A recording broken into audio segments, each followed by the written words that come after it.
प्रधानमंत्री की दिवंगत मां को खुले मंच से गाली दी गई, जिसका विरोध हर कोई कर रहा है। लेकिन जिन शब्दों का इस्तेमाल मंच से किया गया वो इंडी गठबंधन के लिए ही मुसीबत बन चुका है। लेकिन इस सियासी आग का धुआं उत्तराखंड में भी आखिरकार उठने लगा है।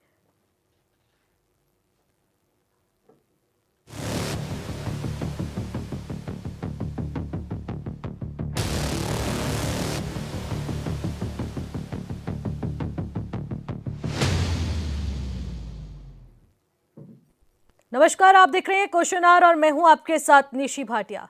बिहार विधानसभा चुनाव से पहले देश भर में सत्ता पक्ष और विपक्ष के बीच आरोपों की राजनीति हो रही है। कांग्रेस नेता राहुल गांधी और आरजेडी नेता तेजस्वी यादव की वोटर अधिकार यात्रा के दौरान एक घटना से सियासी माहौल ही बदल गया। विरोध में आज बिहार कुछ घंटों के लिए बंद भी रहा। एनडीए के लोग सड़कों पर उतरे और महागठबंधन के खिलाफ जमकर नारेबाजी हुई। इधर उत्तराखंड के सीएम ने एक कार्यक्रम में महिलाओं से कहा कि कांग्रेस वाले जब भी मिले तो उनसे पूछिएगा कि पीएम मोदी की मां को आखिरकार गाली क्यों दी। सीएम ने इसे आधी आबादी का अपमान बताया है। आज इसी पर करेंगे चर्चा, लेकिन उससे पहले रिपोर्ट पर नजर डालते हैं।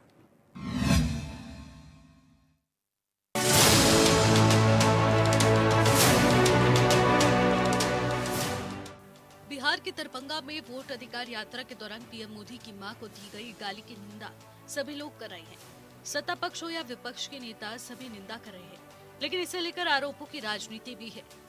बिहार चुनाव पर इसका कितना असर पड़ेगा ये कहना तो मुश्किल है, लेकिन मौजूदा वक्त में इसकी गूंज देवभूमि उत्तराखंड में भी सुनाई दे रही है। कुछ दिन पहले ही बीजेपी के कार्यकर्ताओं ने कांग्रेस कार्यालय पहुंचकर विरोध प्रदर्शन किया था और अब राज्य के मुखिया पुष्कर सिंह धामी ने देहरादून में आयोजित तीलू रौतेली और आंगनबाड़ी कार्यकर्त्री पुरस्कार वितरण समारोह में पहुंची महिलाओं से भी अपील कर दी कि अभी पिछले दिनों बिहार में एक रैली में जहां पर दो साहबजादे एक रैली में मंच पर थे, राहुल गांधी और तेजस्वी यादव, और उन्हीं के सामने हमारे प्रधानमंत्री जी की मां को बहुत भद्दी भद्दी गालियां दी गई हैं।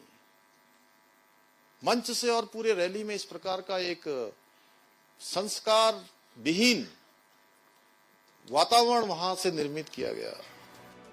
कार्यक्रम में मौजूदा महिलाओं से सीएम धामी ने कहा कि जब भी कांग्रेस के कार्यकर्ता या नेता मिल जाएं, तो उनसे पूछ लीजिएगा कि बिहार में पीएम मोदी की दिवंगत मां को गाली क्यों दी। उन्होंने कहा पीएम मोदी की स्वर्गवासी माताजी के लिए अपमानजनक शब्द कहना सिर्फ एक मां की नहीं बल्कि देश की संस्कृति और संपूर्ण मातृशक्ति का अपमान है। राहुल गांधी और तेजस्वी यादव की रैली के मंच से हुई ये टिप्पणी इंडी गठबंधन की मानसिकता को उजागर करती है। उन्होंने कहा कि विपक्ष से सवाल जरूर कीजिएगा कि किसी स्वर्गवासी मां का अपमान करने की हिम्मत वे कैसे कर सकते हैं और उन्हें इस कुकृत्य पर शर्मिंदगी है या नहीं। तो मैं कहना चाहता हूं कि जब भी आपको कोई विपक्षी कार्यकर्ता कोई मिले, उनकी पार्टी के लोग मिले, तो उनसे अवश्य आप पूछें क्या उन्हें मोदी जी की स्वर्गवासी मां पर ऐसी अभद्र टिप्पणी करने की कोई शर्मिंदगी है कि नहीं है, कोई पश्चाताप है कि नहीं है। आप ये जरूर पूछना, क्योंकि ये देश सब कुछ भूल सकता है परंतु मां का अपमान कभी नहीं भूल सकता। इस बात का, क्योंकि इस बात का इनको जवाब देने का कोई साहस नहीं है। बिहार के दरभंगा में दी गई गाली के बाद अब चर्चा इस बात पर भी तेज है कि महिलाओं को सम्मान किस पार्टी से ज्यादा मिलता है। उत्तराखंड में बीजेपी की डबल इंजन वाली सरकार है और सीएम धामी का कहना है कि हमारी सरकार मातृशक्ति के कल्याण और सशक्तिकरण के लिए पूर्ण कृतज्ञ संकल्पित है। अलग अलग योजनाओं के माध्यम से मातृशक्ति को स्वरोजगार के लिए प्रेरित किया जा रहा है ताकि वो आत्मनिर्भर और सम्मान के साथ समाज और परिवार को दिशा दे सके। आंगनबाड़ी बहनों और सहायिकाओं की मांग के अनुरूप उनके मानदेय में वृद्धि कर उन्हें उचित सम्मान प्रदान किया गया। मातृशक्ति न केवल परिवार की धुरी है बल्कि सामाजिक परिवर्तन और विकास यात्रा की प्रमुख स्वाहंग भी है। बहनों, आज आदरणीय प्रधानमंत्री श्री नरेंद्र मोदी जी के नारी तू नारायणी के मंत्र के साथ मातृशक्ति के कल्याण एवं उनके सशक्तिकरण के लिए हम निरंतर संकल्पित होकर कार्य कर रहे हैं। चाहे वो महिलाओं को आज संसद और विधानसभाओं में 33% के आरक्षण को मंजूरी देना हो, बेटी बचाओ बेटी पढ़ाओ अभियान हो, इसके द्वारा बेटियों को शिक्षा सुरक्षा की प्राथमिकता देना हो, उज्ज्वला योजना द्वारा महिलाओं को चूल्हे के धुएं से मुक्ति दिलाना हो, लखपति दीदी योजनाओं के द्वारा महिलाओं को आत्मनिर्भर बनाना हो, या ट्रिपल तलाक जैसी कुप्रथा को समाप्त करना हो। ऐसे अनेकों निर्णय के माध्यम से आदरणीय मोदी जी के मातृशक्ति का सम्मान सुनिश्चित करने के लिए अनेक ऐतिहासिक कार्य किए हैं। और आदरणीय प्रधानमंत्री जी के मार्गदर्शन और सहयोग से हमारी राज्य सरकार भी मातृशक्ति के कल्याण के लिए संकल्पित होकर निरंतर कार्य कर रही है। पीएम मोदी की मां को गाली देकर बिहार से लेकर उत्तराखंड तक आरोपों की राजनीति तेज हो चुकी है। उत्तराखंड कांग्रेस के प्रवक्ता का कहना है ये बीजेपी की साजिश थी कि मंच के पास जाकर पीएम मोदी की मां को गाली दीजिए ताकि इसे एजेंडा बनाकर वोट हासिल किया जाए। कांग्रेस प्रवक्ता का कहना है कि बीजेपी कभी शहीदों के नाम पर वोट मांगती तो कभी एजेंडे सेट करती है। सच तो यह है कि बिहार में राहुल गांधी और तेजस्वी यादव की वोट अधिकार यात्रा में भीड़ देखकर बीजेपी डर गई है। भारतीय जनता पार्टी के द्वारा ये एक प्रायोजित जो है कार्यक्रम था, जिसके तहत खुद भारतीय जनता पार्टी के कार्यकर्ता ने मंच पे चढ़ के उनकी प्रधानमंत्री की स्वर्गीय माता जी के बारे में अपशब्दों का प्रयोग किया। और ये प्रायोजित मैं इसलिए कह रही हूँ क्योंकि इसके दो एग्जाम्पल आपके सामने हैं। एक तरफ नरेंद्र मोदी जी बिहार की सभा को वर्चुअल संबोधित करते हैं और उसमें भी अपनी माता जी की इस तरीके के जो शब्द कहे गए हैं उसका उपयोग वोट मांगने के लिए करते हैं, माताओं बहनों से अपील करने का कार्य करते हैं। दूसरी तरफ आज पुष्कर सिंह धामी जी भी किस तरीके से एक सम्मेलन को संबोधित करते हुए वो इस बात का उपयोग करते हैं महिलाओं के सामने, जनता के सामने, और ये भी इनडायरेक्टली वोट मांगने के लिए इसका प्रयोग कर रहे हैं। बड़ी शर्म की बात है भारतीय जनता पार्टी की जो कार्य प्रणाली है कि आप हर बात को वोट पाने के लिए इस्तेमाल करते हैं, चाहे वो शहीदों की शहादत हो और चाहे नरेंद्र मोदी जी को अपने ही कार्यकर्ताओं के द्वारा अपशब्दों का प्रयोग करवाना हो उनकी माता जी के बारे में या उनके परिवार के बारे में। तो ये प्रायोजित कार्यक्रम था जिसमें भाजपा विफल साबित हुई है। प्रदेश की जो जनता है, बिहार की जो जनता है, वो राहुल गांधी जी पे भरोसा जता रही है। जिस तरीके से वोट अधिकार जो यात्रा राहुल गांधी जी की थी उसमें जो भीड़ सड़कों पे नजर आई कांग्रेस कार्यकर्ता के साथ साथ आम जनमानस का जो हुजूम था उसने भारतीय जनता पार्टी को बौखला दिया है। बिहार में इसी साल विधानसभा का चुनाव है और इस बार के चुनाव में बिहार की जनता किसका साथ देगी ये कहना मुश्किल है, लेकिन राजनीति में जानकर इस बात पर जोर दिया जाता है कि वोटर अधिकार यात्रा के जरिए पूरा नैरेटिव जिसे 16 दिन की मेहनत से राहुल गांधी और तेजस्वी यादव ने सेट किया था, पीएम मोदी के हालिया 29 मिनट के भाषण और बीजेपी नेताओं के लगातार सवाल उठाने से उस नैरेटिव को बदल कर रख दिया गया है। उत्तराखंड के मुख्यमंत्री कह रहे हैं कि गाली देना देश की संस्कृति और संपूर्ण मातृशक्ति का अपमान है। देश जानता है कि राजनीति में ये पहली बार नहीं है। आधी आबादी को लेकर अपमानजनक शब्द का प्रयोग कितनी बार किया गया है। Bureau report HNN 24x7।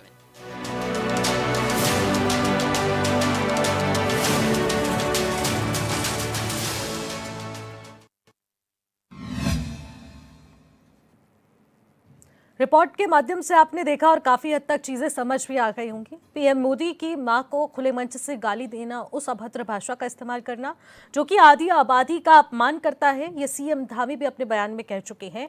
और वो कह रहे हैं कि अगर कहीं पे भी कांग्रेस का कोई भी कार्यकर्ता मिले तो उनसे पूछिएगा कि आखिरकार उन्होंने इन शब्दों का इस्तेमाल किया क्यों और इतनी हिम्मत आई कहां से। लेकिन आखिरकार इन तमाम सवालों के पीछे क्या कुछ एजेंडा सेट है, नैरेटिव क्या कुछ सेट किया जा रहा है, इसके पीछे के मकसद क्या है और इससे क्या कुछ आगे राजनीति पर इंपैक्ट पड़ने जा रहा है, उसी पर आज खुलकर चर्चा होगी। हमारे साथ तमाम पैनलिस्ट मौजूद हैं, सीधे आपकी मुलाकात करवा देते हैं। हमारे साथ नवीन प्रशाली जो कि भारतीय जनता पार्टी के प्रवक्ता हैं, वो इस वक्त हमारे साथ सीधे स्टूडियो से जुड़ चुके हैं। आशीष सैनी जो कि वरिष्ठ नेता हैं कांग्रेस के, वो इस वक्त वर्चुअली हमारे साथ जुड़ चुके हैं। राकेश मिश्रा राजनीतिक विश्लेषक, वो इस वक्त हमारे साथ स्टूडियो से जुड़ चुके हैं। देवचंद उत्तराखंडी जी जो कि यूकेटी के प्रवक्ता हैं, वो इस वक्त स्टूडियो से हमारे साथ मौजूद हैं। प्रेम पंचोली जी जो कि वरिष्ठ पत्रकार हैं, वो हमारे साथ फोन लाइन के जरिए इस वक्त जुड़े हैं। आप सभी मेहमानों का स्वागत करूंगी। और राकेश जी, मैं आपसे चर्चा की शुरुआत करना चाहूंगी। देखिए, आपने पूरी रिपोर्ट को ध्यान से सुना, आखिरकार किस तरीके से प्रधानमंत्री मोदी की मां को खुले मंच से गाली देती जाती है, अभद्र भाषा का इस्तेमाल किया जाता है और उसी को लेकर सियासत में भयानक उबाल देखने को मिल रहा है। इस नैरेटिव को किस तरीके से देखते हैं, क्या कुछ चल रहा है इस वक्त? देखिए निशी जी, ये तो उस प्रदेश की विडंबना है जिस प्रदेश से हम लोग आते हैं कि आज पूरा देश इस मामले को लेकर, खासकर विपक्ष को, और जिसके रैली में या जिसके कार्यक्रम में ये हुआ उसको लेके थू थू कर रहा है। लेकिन प्रश्न खड़ा होता है कि ये हुआ क्यों। सबसे बड़ा प्रश्न तो आज यही है कि आखिर ऐसी बातें निकलती क्यों है। हाँ। तो ये होता है कि हमारा शीर्ष नेतृत्व कैसा है, वो क्या सोचता है, उसके दिमाग में क्या चल रहा है। अगर हम अपने लोगों को अच्छी बात, अच्छी शिक्षा, अच्छे मुद्दों पे बात करेंगे तो शायद उसके लिए अच्छे परिणाम आएंगे। आप श्रम का, रोजगार का, संसार में और कई चीजें हैं जिनके लेके, लेकिन आप देखिए 2019 में कौन सा मुद्दा चला था? चौकीदार चोर है। किसने चलाया था? उसके बाद क्या चला? संविधान खतरे में है। क्या भरना चाहते हो देश की जनता में कि बांग्लादेश बन जाए, देश की जनता उबल जाए? प्रश्न का जवाब ये नहीं मिला आज तक कि जब 69 लाख बिहार के लोगों का वोट कटा और इलेक्शन कमीशन ने 69 लाख की लिस्ट दी कि 69 लाख लोगों का नाम हमने मतदाता सूची से हटा दिया है, तो कांग्रेस ने फिर 79 लाख लोगों की लिस्ट क्यों जारी की कि इनका नाम हटाया जाए? अगर वोट चोर है, वैसे भी संसदीय भाषा में चोर कौन सा शब्द है? मुझे समझ में नहीं आता कि आप चोर शब्द कह के अपने लोगों को भ्रमित करना चाहते हो कि सामने वाला व्यक्ति चोर है। एक देश का प्रधानमंत्री चोर है।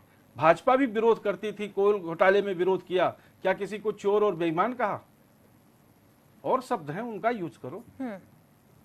देखिए, भाषा का बड़ा महत्व हमारे जनमानस में पड़ता है, और जब हम भाषा विहीन हो जाते हैं, मैं तो अभी भी निंदा कर रहा हूं। अभी किसी डिबेट, टीवी डिबेट में मैं देख रहा था कि भाजपा के एक प्रवक्ता ने एक महिला को बहुत अभद्र भाषा का प्रयोग किया, और मैं इस मंच से मांग करता हूं कि भाजपा को ऐसे लोगों को हटा देना चाहिए,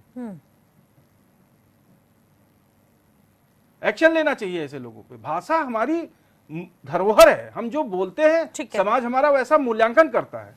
तो ये नेतृत्व को सोचना चाहिए, और अगर कदाचित अपने किसी कार्यकर्ता से गलती हुई थी तो कांग्रेस को चाहिए, राष्ट्रीय जनता दल को चाहिए कि मीडिया के सामने आकर और इस बयान के लिए स्वयं को दोषी मान लेते कि मुझसे गलती हुई, और इसमें उनका बड़प्पन झलकता, उनमें एक और मजबूती आती। हाँ। इनका मुद्दा ही खत्म हो जाता। लेकिन नहीं, आजकल भाषा देखिए कैसी बोली जा रही है। हाँ, खुले मन से गाली दे दी जाती है। इतना आसान हो चुका है कि किसी को भी कहीं पर भी सार्वजनिक स्थान पे गाली दे दी जाए। क्या मॉरल सेट कर रहे हैं हम अपने प्रदेश में, अपने देश में? ये अपने आप में महत्वपूर्ण विषय है। राकेश जी, आती हूँ मैं आपके पास। आशीष जी, बड़ा सवाल आपसे बनता है, मोदी से नफरत में माँ की गाली, क्या इससे आपकी चुनावी थाली सज जाएगी? जवाब दीजिएगा मुझे। देखिए, जवाब सुनने से पहले आप जरा कुछ परिस्थितियों पर गौर कर लीजिएगा। आप भी और आपके जैसे बहुत सारे चैनल लगातार इस नैरेटिव को सेट करने में लगे हुए हैं कि कांग्रेस के मंच से गाली दी गई है। इतना बड़ा झूठ देश का प्रधानमंत्री भी बोल रहा है, और बहुत सारे लोग, और भारतीय जनता पार्टी के लोग, और जो हमारे राजनीतिक विश्लेषक थे, ऐसे लोग भी जो कहीं ना कहीं व्हाट्सएप यूनिवर्सिटी से चलते हैं, तो ये लोग लगातार बोल रहे हैं। क्या झूठ है इसमें? क्या झूठ है? मैं बता रहा हूँ ना क्या झूठ है। सबसे पहली बात कि राहुल गांधी और तेजस्वी यादव का मंच था, ये उनका मंच नहीं था। वो मंच से निकल चुके थे। उसके बाद वहां पर किसी ने माइक का उपयोग करते हुए ये बात कह दी, जिस वक्त वो वहां पर नहीं थे, ना वो हमारे कार्यक्रम का हिस्सा था। और जब प्राथमिक जांच उसमें लोगों ने की तो पता लगा वो भारतीय जनता पार्टी का सदस्य है। ठीक है आशीष जी, अब यहीं पर सुनिएगा आप मुझे। देखिए, आपका मंच इस्तेमाल हुआ है यहाँ पर, इंडी गठबंधन का मंच इस्तेमाल हुआ है। देखिए आशीष जी, जो हुआ वो बहुत गलत है, निंदनीय है। आप लोगों की गलतियां हैं कि आप लोग एक्सेप्ट नहीं कर रहे हैं। आप लोग उल्टा ऑल्टरनेटिव प्लान्स लेकर आ रहे हैं, जस्टिफाई कर रहे हैं। आप खुद जितना उबल रहे हैं ना, ऐसे पता चल रहा है कि नैरेटिव कहाँ सेट हुआ है। ये प्रवक्ताओं ने सेट किया है, नहीं देखिए चैनलों पर बैठते हैं। आशीष जी सुनिए जरा आप। नहीं सुनिए ना, आप मेरी बात क्यों काट रहे हैं? पहले बताइए, मैं अपनी बात कह लूं ना, आपको दिक्कत होगी आप बाद में बोल लेना। या तो आप खुद भाजपा के एजेंडे से सेट हो रहे हैं, मैं जब आपसे ये कह रहा हूं कि वो जो पार्टी हमारी ये कह रही है कि ना तो हम इस तरह की बात का समर्थन करते और ना ही इस तरह की बात हमारे मन से कही गई है, इसमें क्या दिक्कत है इस बात को सुनने और समझने में? ये जबरदस्ती का नैरेटिव क्यों सेट कर रहे हैं? पहली बात। दूसरी बात, इन्होंने कहा कि एक व्यक्ति जिसने टीवी चैनल पर कांग्रेस के प्रवक्ता को गाली दी, क्या रमेश बिधूड़ी के बारे में बोलना बंद कर दिया? क्या नरेंद्र मोदी जी ने जिस प्रकार की टिप्पणियां अनेक महिला नेताओं पर और जो बहुत सारी महिलाओं के खिलाफ की है, क्या उस पर कोई आपत्ति की? या तमाम जो दुनिया में बीजेपी है के ही लोग सुबह से नहीं शाम उसको तक- गाली देकर नहीं, क्या नहीं, आप निकालना चाह रहे हैं? नहीं, नहीं, और उसके बाद आप पहली बात- कंपैरिजन करते नहीं, हैं कि फिर हमारे आप उसको narrative गाली set दी, कर रही हमारे है। उसको गाली दी। फिर दोबारा नैरेटिव सेट कर रही है। मैं आप कोई बार-बार नैरेटिव ये सेट नहीं कर रही हूँ, साबित जो करना गलत है वो चाह गलत रही- नहीं, आप है। set कर अभी रहे हम हो, लोग आप जिस बिल्कुल- मुद्दे पर आप बात खुद कर रहे हैं set आप कर उसका रहे हो। जस्टिफिकेशन आप दीजिए खुद ना। ही set कर रहे हो, गड़े आप मुर्दे खुद ही- उखाड़ने को तो नहीं, फिर जो और भी बीजेपी मुर्दे की उखाड़े भाषा जा बोल सकते रहे हो हैं। आप। नहीं तो क्या मैं ये सैनी कह रहा हूँ कि साहब, जब ये कांग्रेस उनके- पार्टी ने जो स्पष्ट भाजपा सैनी वालों ने जी, गाली दी हमारा थी, ये उस- उनके जवाब में गाली दी। कांग्रेस का व्यक्ति से कोई नैरेटिव ये लेना सेट देना हो नहीं चुका है कि वो तो आप क्या जस्टिफिकेशन जबरदस्ती देगा क्यों इस सेट मुद्दे कर रहे हैं? पर। जो बात नरेंद्र मोदी जी ने अपने मुंह से बोली, इन्हें तो शर्म भी महसूस नहीं होती। अपनी 90 साल की माँ को एटीएम की लाइन में खड़ा कर दिया था और आज बात करते हैं कि मेरी माँ को कह दिया, और आप जब दूसरे की माँ को कहेंगे तो तब बुरा नहीं लगेगा। जबकि हम कांग्रेस का कोई आदमी उस मंच पे नहीं था, आरजेडी का कोई महिला को व्यक्ति नहीं था। ये दिखाना आप चाहते माइक थे पर बोली कि गई मेरे बात लिए को जो परिवार कार्यक्रम खत्म होने के महत्वपूर्ण बाद नहीं है, इस बात को जिस भी तरह आप का समझिए। नैरेटिव सेट देश कर रहे महत्वपूर्ण है हैं, उससे और पता देश लगता के है कि प्रधानमंत्री आप की किस मां अगर मेंटेलिटी लाइन के में लग साथ सकती है इस तो तरह आप के क्यों टीवी नहीं? चैनलों पर बैठकर ये सरकारी शायद जूते किसी सीधे करने का राजनेता ने काम आज कर तक रहे हैं। नैरेटिव सेट नहीं आप किया है। देश के सबसे बड़े जब दुश्मन उसकी तो मां आप ही मरती हैं। है, आप जो कांग्रेस के कार्यालयों पर हमले करवा रहे हैं, ये क्यों करवा रहे हैं आप? अरे कार्यालय बताइए ना जरा इसके बारे में। ठीक है आशीष जी, रुकिए आप। ठीक है पेशाली जी, जरा जवाब दीजिएगा आप मुझे। देखिए यहाँ पर अब भारतीय जनता पार्टी में काफी ज्यादा उबाल है। यहाँ पर प्रधानमंत्री पर सवाल उठता है और प्रधानमंत्री की मां जिनके ऊपर इस अभद्र भाषा का इस्तेमाल करते हुए एक गाली गलौज का जो नैरेटिव है यहाँ पर दिया गया है, वो भी कांग्रेस यानी कि इंडी गठबंधन के मंच को यूज करते हुए। आखिरकार अब भारतीय जनता पार्टी इस मुद्दे को कितना ज्यादा खींचने वाली है, मैं ये भी जानना चाहती हूँ। अब तो गिरफ्तारी भी हो चुकी है। निश्चित जी, ये भारतीय जनता पार्टी का मुद्दा नहीं, इस देश का मुद्दा है। एक प्रधानमंत्री जी जिनकी माताजी इस दुनिया में नहीं है, उनकी मां को इस तरह से आप शब्द कहना, ये जता रहा है कि कहीं ना कहीं विपक्ष मुद्दा विहीन है और मुद्दा विहीन होने की वजह से हताशा निराशा में उनकी ये भाषा हो रही है। और मैं समझता हूं कि राजनीति का अमर्यादित चरित्र जो है वो कांग्रेस दिखाने की कोशिश कर रही है और उस पर बचाव में जो तर्क दे रही है वो बिल्कुल निराधार तर्क हैं और मुझे लगता है इस देश की जनता इसको स्वीकार नहीं करेगी। राहुल गांधी जी से, जो कांग्रेस के प्रमुख नेता हैं, सर्वोच्च नेता हैं, उनसे मैं समझता हूं कि जो उनके दादी के साथ रहे लोग, जो उनके पिताजी के साथ रहे लोग, जो उनकी माँ के साथ रहे लोग, वो उनकी इज्जत नहीं करते तो उनसे कैसे उम्मीद की जा सकती है वो किसी की इज्जत करेंगे? क्योंकि उनकी परवरिश को समझना होगा। उनकी परवरिश विदेशी परवरिश है, जहां पर तू तड़ाक की भाषा इस्तेमाल की जाती है, जहां पर सबको तू तड़ाक से ही संबोधित किया जाता है। तो उस परवरिश में जो पला हुआ बच्चा होगा वो भारतीय संस्कृति को नहीं समझ सकता है। लेकिन ये छोटी मोटी बात नहीं है जिसको कांग्रेस छुपाने की बात कर रही है कि हमारा मंच नहीं था या राहुल गांधी चले गए थे, वो चले गए थे। ये मंच था, वो सामने दिख रहा है कि कांग्रेस के कटा हुआ पंजा ऊपर चिपका हुआ है, राहुल गांधी की फोटो वहां पर है। कांग्रेस ने ये किया है तो इसका अंजाम इस देश की जनता कांग्रेस को देगी और पहले भी अंजाम भुगत भुगत कर कांग्रेस का ये हाल हो चुका है। कांग्रेस कहीं पर भी नहीं है आज, जितना भी ये कहें वो कहीं भी सुनने लायक नहीं है और उसकी सभी लोग निंदा कर रहे हैं और मातृशक्ति खासतौर पर इस देश की आधी आबादी जो है उसके विरोध में है। इस अपमान पर क्या कुछ कहेंगे देवचंद जी आप? देखिए निशि जी, सबसे पहले तो मैं ये कहना चाहूँगा कि जो हुआ बहुत ही निंदनीय और बहुत ही अपराधजनक हुआ है। लेकिन इसके साथ ही मैं ये कहूँगा कि ये सब हम सिर्फ ये कहें कि किसने कहा, कैसे कहा, कब कहा।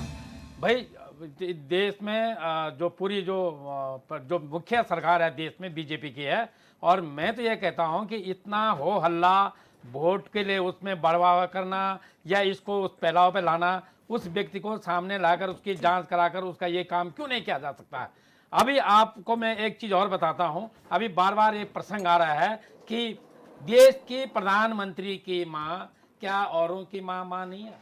बिल्कुल बहुत गलत राजनीति हो रही है। और मैं ये गाली का मैंने पहले बता दिया, गाली गलत है, लेकिन गाली जो है इतनी राजनीति गिर गई है। मैं माननीय अटल जी के बाद ये बताता हूं कि बीजेपी और कांग्रेस ने जब से ये ऐसा माहौल बना दिया है तो जब भी इनके पास मुद्दे, उनके पास भी नहीं है, खिंचाई वो भी है और वो भी है, इनके पास कुछ नहीं है, बस गालियों का और आदान प्रदान के अलावा इनके पास कुछ नहीं है। अगर मैं आपको कहूं कि अगर प्रधानमंत्री की मां की गाली बिल्कुल बहुत गलत है, लेकिन हमारी छोटी बेटी अंकिता भंडारी को जब मारा गया था तो हमारे बीजेपी के नारियों ने बोला है कि वो वैश्या लड़की थी। ये गाली नहीं है, इसको गाली नहीं कहते। ऐसे शब्दों का इस्तेमाल तो नहीं हुआ। अरे आपके बीजेपी के रिश्केत की औरतों ने कहा है। अभी मैं और बताता हूँ देवचंद जी, नहीं कल परसों बात ऐसे शब्दों का इस्तेमाल नहीं हुआ है। मेरी बात आ रही है, मेरी बात आ रही है, सुन लो। अभी एक चैनल में नहीं परसों देखा देवचंद जी, गलत चीज नहीं, गलत चीज का इस्तेमाल मत कीजिए आप। बता रहा हूँ,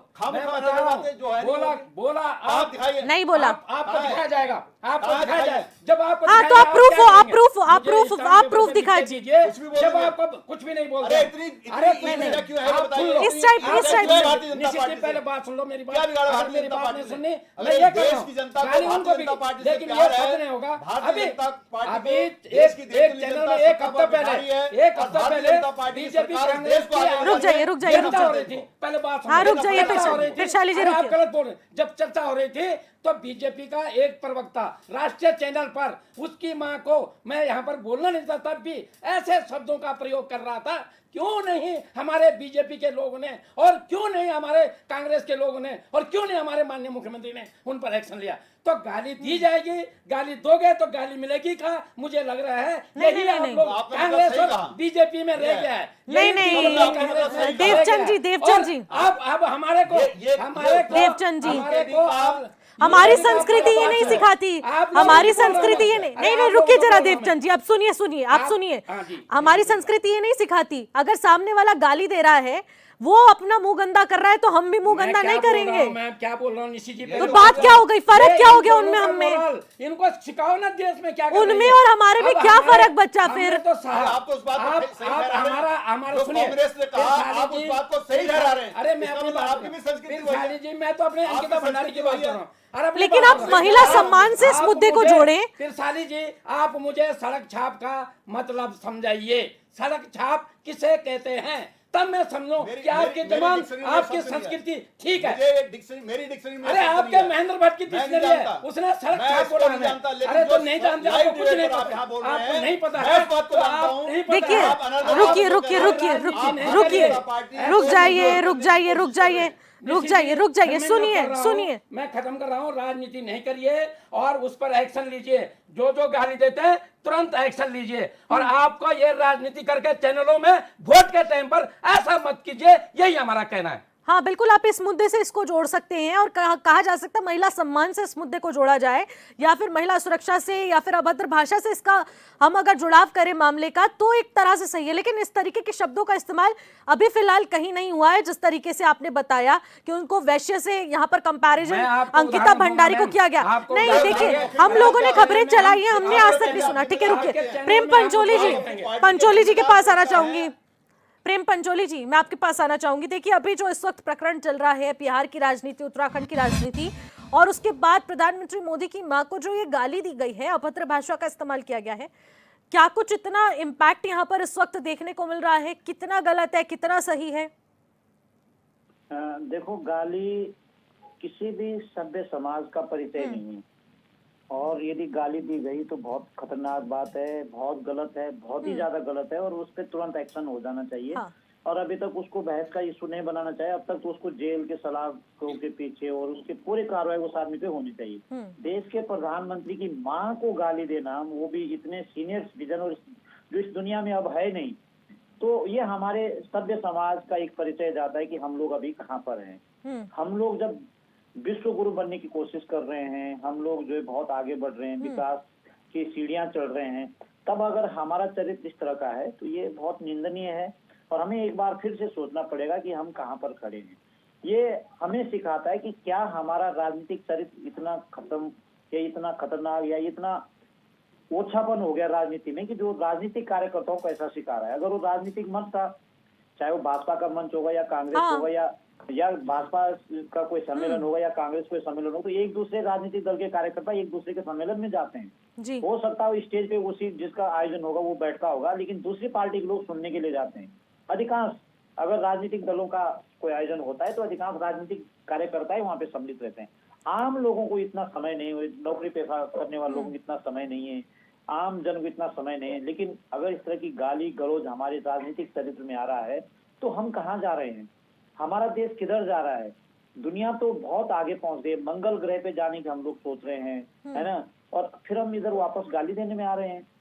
हमारे टेक्नोलॉजी कितनी हाई हो गई है, बहुत ज्यादा, मतलब सूचनाओं का इतना अच्छा डेवलपमेंट हो गया है कि आप एक सेकंड में सारी सूचना पा सकते हैं।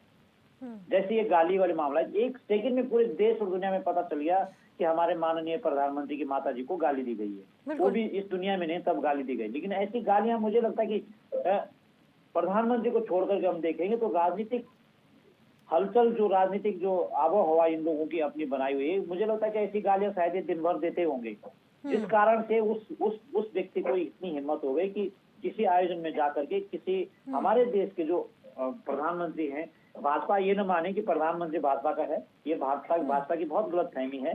कोई देश के प्रधानमंत्री हैं, हमारे देश के मुखिया हैं, और वो गाली ठीक बात नहीं है। रही बात है कि इस समय मुद्दा क्या है, गाली देना, मुझे लगता है कि गाली देना एक मुद्दा तो है ही, उस पर कार्रवाई हो जानी चाहिए। अगर प्रधानमंत्री की मां को गाली देंगे तो उस पर तो कई सारे एक्शन हो जाने चाहिए थे, लेकिन अगर अब तक कोई एक्शन नहीं हो रहे हैं और उसको बहस का इशू बनाया जा रहा है तो वो भी एक सवाल खड़ा करता है। लेकिन इस समय देश में मुद्दे क्या है, आपको पता होना चाहिए कि पूरे देश में हिमालय राज्य जितने हैं संकट में हैं, क्या इस इशू पे कोई बात करने के लिए तैयार है? कितनी माओं ने, जिनके कोख में बच्चे थे, बच्चे सहित बह गई है। तो जो मैं कहता हूँ कि माता जी को गाली देने की, जिसने गाली दी उस पर तुरंत एक्शन। हाँ, फिलहाल तो गिरफ्तारी हो चुकी है, अब आगे क्या कुछ एक्शन लिया जाएगा प्रेम पंचोली जी, अपने आप में महत्वपूर्ण विषय रहेगा। इसी पर हम लोगों की नजर बनी है और इसी पर चर्चा को आगे बढ़ाएंगे, लेकिन फिलहाल यह वक्त हो चुका है एक छोटे से ब्रेक का। ब्रेक के बाद जल्द लौटेंगे, आप देखते रहिए HNN 24x। ब्रेक के बाद एक बार फिर से आपका स्वागत करते हैं। और गाली क्यों दी आखिरकार, ये अपने आप में अभी भी बड़ा सवाल बना हुआ है और इसी पर चर्चा जारी रही है। और हमारे साथ तमाम पैनलिस्ट लगातार बने हुए हैं, सीधे चलते हैं पैनल की ओर। और राकेश जी, आपके पास आना चाहूंगी। देखिए राकेश जी, यहाँ पर सबसे बड़ा मुद्दा ये है, कंपैरिजन स्टार्ट हो जाता है। एक तरफ देखने को मिलता है प्रधानमंत्री मोदी की मां को अगर गाली दी तो हमारे को भी गाली दी गई थी, तो तब तो कोई गौर नहीं किया गया, इस टाइप का नैरेटिव सेट कर दिया जाता है। जस्टिफिकेशन यहाँ पर कांग्रेस देती हुई नजर आ रही है। क्या अभी इस वक्त जो राजनीति में चल रहा है, किसी की मां को खुले मंच से गाली दे देना, उस चीज को एक्सेप्ट ना करने के बावजूद आखिरकार ये कहा जा रहा है कि हमें भी तो दी गई थी, तो आखिरकार ये क्या संदेश जा रहा है? फिर तो आगे ऐसी तमाम घटनाएं सुनने को मिलेंगी, देखने को मिलेंगी। सामाजिक, निशी जी, सामाजिक जीवन में कोई भी व्यक्ति है, उससे दो काम अच्छे होते हैं, दो काम बुरे होते हैं। तो अच्छे कामों पर अप्रिसिएशन होता है और बुरे कामों पर लताड़ मिलती है, गालियां मिलती हैं, ऐसे शब्दों का उपयोग करते हैं। लेकिन मुझे समझ में नहीं आता कि मोदी जी की जो मां थी, उनका राजनीति से क्या लेना देना, या उनके पूरे परिवार को राजनीति से क्या लेना देना। जितने सादगी भरे जीवन में, जैसे अभी हमारे सैनी साहब ने कहा कि 2000 रुपए के लिए वो लाइन में लगी, वो देश का प्रधानमंत्री था, उसका जिसका बेटा देश का प्रधानमंत्री हो और उसकी मां लाइन में लगी हो, तो सम्मान से सर झुक जाता है। सम्मान से सर उस समय भी झुक जाता है जब उनका देहावसान होता है और 4 लोग उनके कार्यक्रम में शामिल होते हैं। है कि देश के प्रधानमंत्री के परिवार से किसी का स्वर्गवास हुआ हो और पूरा देश उमड़ के ना गया हो। क्या सेट करना चाहते, कौन सा नैरेटिव सेट करना चाहते? दूसरी बात, अभी हमारे कांग्रेस के प्रवक्ता ने मुझे भाजपा से जोड़ दिया। नहीं सर, मैं भाजपाई नहीं हूं, सत्य कहने वाला व्यक्ति हूं। सत्य यह है कि राजा रिजवी जिसने गाली दी, आप गूगल करिए और देखिए, जिसे गिरफ्तार किया गया, वो राष्ट्रीय जनता दल से टिकटार्थी है। उसने अपने को हाईलाइट करने के लिए यह शब्द का प्रयोग किया, और शब्द आए क्यों? मोदी चोर, मोदी चोर, मोदी चोर, उसी में वो शब्द निकल गया जो हम इस मन से नहीं बोल सकते। हाँ। हमने मानसिकता कैसे भर दी अपने कार्यकर्ताओं की, हम क्या सेट करना चाहते हैं, ये जरूरी है, समझना पड़ेगा देश के नेताओं को। ठीक है, युवान हैं, अच्छे हैं, बहुत डायनेमिक हैं, चलते हैं, पूरे देश को कनेक्ट करना चाहते हैं, लेकिन किस चीज में? गाली देने में। तो मोदी की मां एक दूसरे लेवल पे है, उन्हें राजनीति से कोई लेना देना नहीं, उन्होंने प्रेम और वात्सल्य ही दिया है। उन्होंने अपने बेटे को दे दिया, और क्या लिया उन्होंने इस राष्ट्र से? 1500 रुपए महीने की पेंशन मिलती थी उनको, और उसमें उनका जीवन एक कमरे में गुजर रहा था। यहाँ तो पूरा का पूरा परिवार सांसद है, माँ सांसद है, बहन सांसद है, भाई सांसद है। पूरी लेगेसी आ रही है जवाहरलाल से लेके और प्रियंका जी तक। बिल्कुल, ये राजनीतिक क्षेत्र है। लेकिन मोदी जी के परिवार का संसार से क्या लेना देना? योगी जी की बहन यहां चाय बेचती है, कल आप उस पर भी उंगली उठा दो। आइए ना, त्याग करिए। राजनीति में आपका भी सम्मान है, त्याग तो है नहीं। हमें फर्स्ट क्लास बंगला भी चाहिए, फर्स्ट क्लास गाड़ी भी चाहिए, लंबी हाइप भी चाहिए। त्याग तो लालू यादव ने किया था, भले आज उसने लोग कुछ भी कह ले। पूरे प्रदेश में जब वो राजनीति का उद्भव हो रहा था तो पूरे देश के लिए, पूरे प्रदेश में गरीबों की आवाज बन के आया था। त्याग तो मुलायम सिंह यादव ने किया था, राम मनोहर लोहिया, जयप्रकाश नारायण ने किया था। आज बताइए जयप्रकाश नारायण की राजनीति में कौन आया है? ठीक है। राम मनोहर लोहिया की राजनीति में कौन आया है? दीनदयाल उपाध्याय की राजनीति में कौन आया है? श्यामा प्रसाद मुखर्जी की राजनीति में कौन आया है? अटल बिहारी वाजपेयी के बाद राजनीति में कौन आया है? त्याग करना सीखिए। राजनीति त्याग और सेवा का विषय है। राजनीति पारिवारिक संपदा को चलाने का विषय नहीं है। हाँ। आप इस देश को देना क्या चाहते हो? युवा है, उसको क्या समझाना चाहते हो? चौकीदार चोर है? आप ये समझाना चाहते हो वोट चोर है? कितने घोटाले के आरोप हैं आपके? आपने कितने घोटाले का आरोप लगा दिया? ठीक है। आज आइए, जीएसटी लगा के जीएसटी खत्म कर दी और 120 प्रोडक्ट को जीएसटी से बाहर कर दिया। था कुबत किसी में?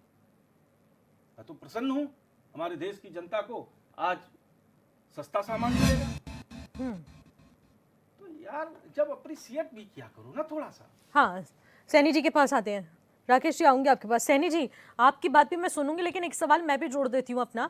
देखिए, यहाँ पर बात सिर्फ इतनी हो रही है कि अगर प्रधानमंत्री मोदी की मां को गाली दी जा रही है और मंच आपका इस्तेमाल किया गया है, ना चाहते हुए भी आप 10 बातें बोल रहे हैं कि वहां से चले गए थे तेजस्वी यादव, राहुल गांधी, उसके बाद जाकर किसी ने मंच का इस्तेमाल किया, माइक हाथ में पकड़ के गालियां दे दी, वो हम नहीं जानते। लेकिन आपको सिर्फ वो 2 मिनट का समय लेना था राहुल गांधी या तेजस्वी यादव को, कोई भी आपके पार्टी का शीर्ष आ जाता इंडी गठबंधन का, और वो ये बात को बोल देता कि हमारे जाने के बाद इस तरीके से माइक का गलत इस्तेमाल करके इस तरीके की भाषा का इस्तेमाल किया गया, हम इसका खंडन करते हैं और हम चाहते हैं कि उनके विरुद्ध सख्त से सख्त कार्रवाई हो और हम पूरा सहयोग करेंगे, और हम बहुत दुखद है कि इस तरीके की भाषा का इस्तेमाल प्रधानमंत्री मोदी की मां के लिए किया गया है। सिर्फ 2 मिनट लगते हैं, लेकिन उसके पीछे पूरा राजनीतिक, यहाँ पर किसको कितनी गाली दी, कहां गाली गलौज हुई, जस्टिफिकेशन, कंपैरिजन, ये सही है या वो 2 मिनट सही थे? इतने बात का पतंगड़ बनाने की जरूरत नहीं थी। वहां पर आप माफी मांग के भी समेट सकते थे, आप बड़े बन जाते। सैनी जी,